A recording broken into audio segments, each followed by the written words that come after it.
Бекеттің мақсаты мүфтият тересіндегі хәлләргә үз фикеребезне белдерү. Тиздән яңа мүфти сайлаячаклары билгеле булды безгә. Һәм дә Ришат Хамидуллин һәм Мәскәү тарафыннан Камил Самигуллин исемле бер кешене тәтәләр икән мөфти урынына. Мин укыганча инде интернетта мәгълүмат таралганча, ул Исмаил ага Нақшбанди сектасының бер өлеше икән. Ул бик шундый кадими һәм дә бик шундый антилибераль, антидәүләткә каршы агым һәм дә ул агым Татарстанга һәм дә мөфтияткә тагын да зуррак таркаулык китерер дигән фикердә. Чөнки менә былтыргы Фәйезнең утыруы зур таркаулык китергән кебек дә, бу да үзенең консерватизмы белән, бу да үзенең шундый аларның лозунглары бар бит.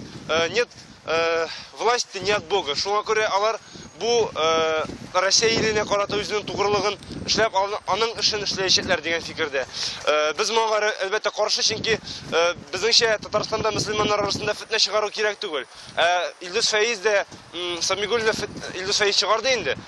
Самигуллин шулай чыгарырга мөмкин. Безгә бүгенге көндә мөселманнарның берләшүе кирәк Татарстанда. Аның өчен безнең татар исламы диемесең инде шундый барыс халык яраткан, лаеклы халык яраткан кандидатлар бармы? Әлбәттә бар, чөнки шул ук Рамил Юнус булсын, әйме? Аны былтыр ничек теге халык якларга чыкты урамнарга. Шул ук безнең иң танылган мәчетләребезнең берсе Мәрҗани мәчете Мансур Җәләлетдин. Әйме, алар күп эшләр милләтче. Бүген мәсәлән карый алабыз, Мәрҗани каршында нинди биналар төзелә, яңа биналар булдырыла теге. Бу бина төзүдә милләткә файда китердем диген. Ну, менә узган шәйкеннәрне Мәрҗани ифтарлар оештырды. Алар бик күп эшләр шуңа күрә менә шул ике кандидатура минемчә идеаль. Чөнки аларны татар халкы белә, ярата, хөрмәт итә.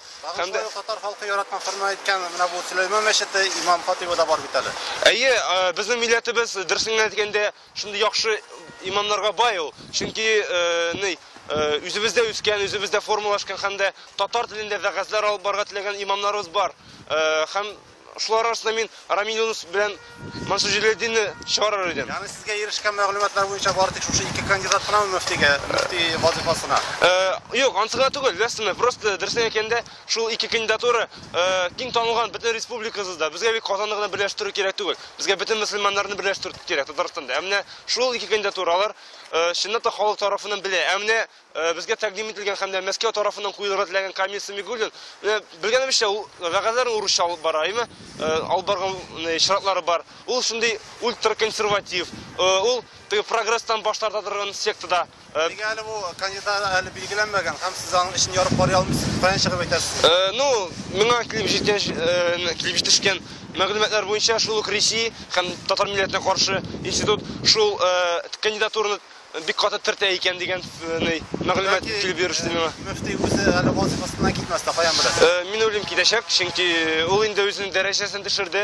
Аны беркем дә яратмый, дөресен әйткәндә кирәк. Аның монда яклык кешеләре юк республикабызда. Чөнки ул былтыр бик күп фетнәләр чыгарды. Һәм чөнки ул безнең мөселманнарны таркатты. Ягъни сезнең төп бекетнең максаты безгә лаеклы татар телле һәм дә халык яраткан имам кирәк.